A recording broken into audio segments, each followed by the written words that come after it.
Newton's first law of motion. Newton ने motion के 3 laws दिए थे, जिसमें से हम फर्स्ट लॉ यहाँ पर जो है एक्सप्लेन करेंगे। अकॉर्डिंग टू दिस लॉ, अगर कोई ऑब्जेक्ट रेस्ट में है तो वो रेस्ट में रहेगी और मोशन में है तो मोशन में रहेगी, जब तक कि उस पर कोई एक्सटर्नल फोर्स अप्लाई नहीं किया जाए। A body at rest wants to be at rest until it is acted upon by an external force। अगर फास्ट मूविंग ऑब्जेक्ट है तो स्ट्रेट लाइन में मूव करेगी जब तक कि उस पर कोई एक्सटर्नल फोर्स अप्लाई नहीं हो। एक ऑब्जेक्ट है जिसका कुछ मास है, अगर हम फोर्स अप्लाई करेंगे then only it will move. एक बॉक्स है, हैवी बॉक्स, अगर हम उसको दोनों तरफ से इक्वल फोर्सेस अप्लाई करते हैं तो वो बॉक्स जो है उसमें मूवमेंट नहीं होगी, because these are balanced forces. अगर हमको उस ऑब्जेक्ट में मूवमेंट करवानी है तो उसको वन साइडेड जो है वो फोर्स अप्लाई करना पड़ेगा, मतलब कि अनबैलेंस्ड फोर्स में ही ऑब्जेक्ट जो है वो मूव करेगी। अगर बैलेंस्ड फोर्सेस हैं तो ऑब्जेक्ट में मूवमेंट नहीं होगी, नो मूवमेंट। एक बॉल है, अगर हम उसको किक मारेंगे, एक्सटर्नल फोर्स अप्लाई करेंगे तभी वो मूव करेगी।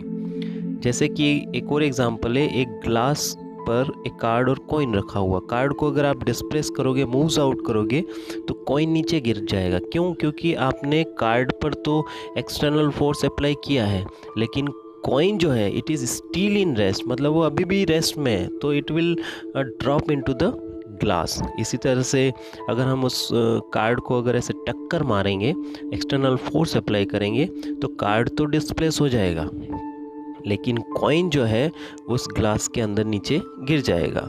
यानी कि it is the law of inertia of rest. एक इंक्लाइंड प्लेन है, अगर डाउन साइड है तो बॉल जो है वो विदाउट फोर्स मूव करेगी, और अपवर्ड है तो उस पर फोर्स जो है अप्लाई करेंगे तभी वो बॉल मूव करेगी। कोई भी बॉल अगर विदाउट फोर्स मूव नहीं करेगी। एक बस के अंदर अगर अपन खड़े हुए हैं और ड्राइवर अचानक से स्टार्ट कर दे तो हम पीछे की ओर हमें धक्का लगता है। क्यों? क्योंकि फोर्स जो है सिर्फ बस पे अप्लाई हुआ है, we are still in rest. तो ऐसा कई बार होता है जब हम बस में बैठते हैं और बस जो है सडनली आगे की ओर बढ़ जाए। इसी तरह से अगर कार 60 की स्पीड से मूव कर रही है और किसी आगे ऑब्जेक्ट से टकरा जाए तो ड्राइवर आगे की ओर जो है वो गिर जाता है। It is fly out, driver is fly out because he is still in speed of 60। वो अभी तक 60 की स्पीड से मूव कर रहा है और कार जो है वो स्टॉप हो चुकी है। तो इस तरह के एक्सीडेंटल केसेस से बचने के लिए 4 व्हीलर हम ड्राइव करते हैं तो हमें सीट बेल्ट बांधना चाहिए, क्योंकि यहाँ पर इनर्शिया ऑफ मोशन जो है अप्लाई होता है। अगर सीट बेल्ट अगर हम नहीं बांधते हैं तो हम आगे की ओर गिर सकते हैं। तो सीट बेल्ट जो है वो हमें प्रोटेक्ट करती है।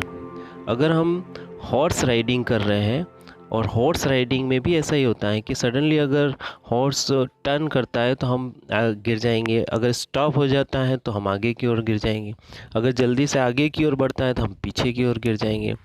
फ्रूट्स जो होते हैं उसकी ब्रांच को हम शेक करते हैं तो फ्रूट्स नीचे गिर जाते हैं। तो ऐसे कई एग्जांपल्स हैं जो ये एक्सप्लेन करते हैं कि बॉडी अगर रेस्ट में है तो रेस्ट में रहेगी, और मोशन में है तो मोशन में रहेगी, जब तक कि उस पर कोई एक्सटर्नल फोर्स अप्लाई नहीं होगा। तो this is the law of inertia of rest and inertia of motion, first law of Newton.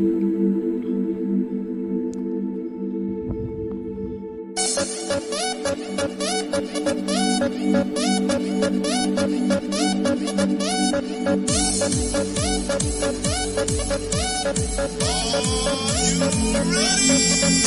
ready?